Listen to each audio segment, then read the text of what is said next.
All right, forget about Turkey, and a lot of investors worried about that. Politically, are you a turkey if you dare challenge the President of the United States, or worse, say that he is unhinged? Tim Pawlenty might be finding out the hard way here, losing a bid to recapture the office he once had in Minnesota, losing to a Republican challenger. So it will not be that he returns to that office he held. Keep in mind, this is the same guy who was briefly considered as a running mate for Mitt Romney. That was then. This is now the reality of the Trump effect. Now, the former Bush 43 best-selling author and Deputy Chief of Staff for Bush Jr., Karl Rove. Karl, what are we to make of that? Well, it's a little bit even more complicated than you might think. We had two people here, Tim Pawlenty, a former governor, right. Jeff Johnson, a former county commissioner, and the Republican candidate for governor last time around, and both of them had problems with Trump. Tim Pawlenty had withdrawn his support after the Access Hollywood tape came out, said he found it disgusting and could no longer support President Trump. And you may remember, maybe you don't, Jeff Jackson said, quote, given a choice between a jackass and a dishonest, corrupt politician, I'll take the jackass any day, and which he said during the course of the campaign meant he voted for Donald Trump. So we had two men who had their own problems with Trump, but one of them at least had the out that, well, I may have not thought well of him, but I at least voted for him. You know, it's interesting, too, because if I'm playing this out of my head, I'm thinking for any of these Republican candidates now who've cleared the hurdle of getting, nominated for their respective positions, how do I use or play the Trump card going forward? What do you think? Well, it's going to be a real balancing act for some of them. I think we've got three examples of this. We've got Jeff Johnson, who had previously distanced himself from Trump in a state where Trump came awfully close to winning and is still reasonably popular in parts of the state today. And what my sense is, looking at his statements following his primary victory, his basic thrust is, I'm going to be focused on the issues that concern Minnesota, and I'm going to let national politics take care of itself. But we've got two other examples. Chris Kobach, who just narrowly won the nomination for governor in Kansas, who got a last-minute endorsement from Trump.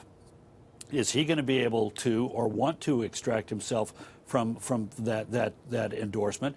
And then we've got Florida, where we have a primary coming up on the 28th of the month. The president has intervened on behalf of Congressman Ron DeSantis. And I think particularly in the case of Kobach and DeSantis, if DeSantis wins the Florida primary, this is going to be a test of the president's endorsement power in a general election, not just in a primary, because there's, I think, a qualitative difference between a candidate who gets an endorsement from Trump in a primary for governor than one who doesn't. I talked to a number of pollsters, and all would say that right now it's a battle royale to see if the Democrats can seize the House.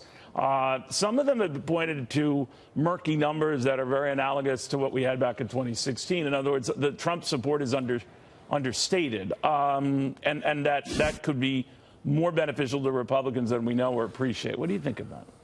Well, I think that's one thing that there's right, why that it could diminish the size of how big the Democrats' pickup is. Another thing that's going to diminish the advantage of the Democrats is a concept we teach in political scientists called surge and decline.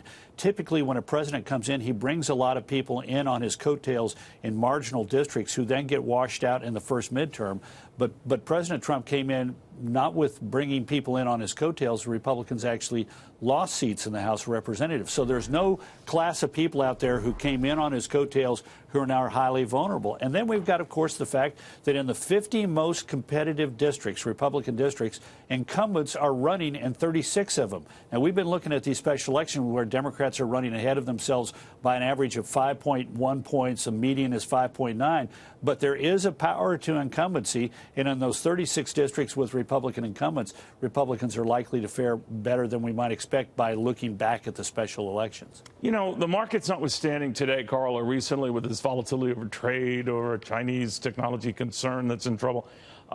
Normally a good economy is a good thing to have for the party in power, but not necessarily in a midterm election. So in 2014, when Barack Obama was riding a good economy, of course, there was the health care issue.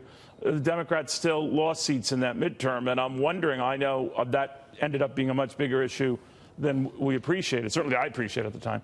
I'm wondering if the same thing plays out here, that Republicans hoping for the backdrop of a good economy, up until recently strong markets, it might not pan out, that it's a different anomaly in a midterm. What do you think?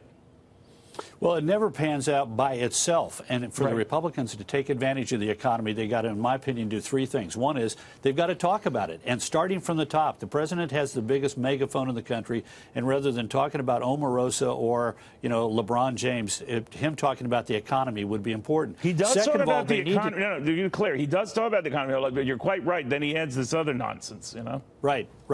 So get rid of the other nonsense. Be disciplined like he was in the final stages of the 26 campaign. Second of all, it can't simply be look at how good things are. It needs to be here are the concrete things we need to do to keep this going and spread it more broadly. And those things can't simply be we got to have tax cuts 2.0. It's got to be things that people say, well, that's going to help people get a job, train for a job, spread prosperity broader, help small business people. And finally, the Republicans need to contrast themselves with the Democrats on economic issues. There's going to be a piece tomorrow in the Wall Street Journal, I think you're going to like it, in which I address this issue directly, and that is the Republicans have got to take on the so-called Democrat, agenda, the Democratic Socialist agenda, and be very clear about its ramifications for the economy and our deficit. And if they do those three things, then they can take the economic issue to their advantage. Remember, it is the best issue for the president. If you do approve, disapprove, in the Fox News poll in July, 46 approve, 28% strongly approve,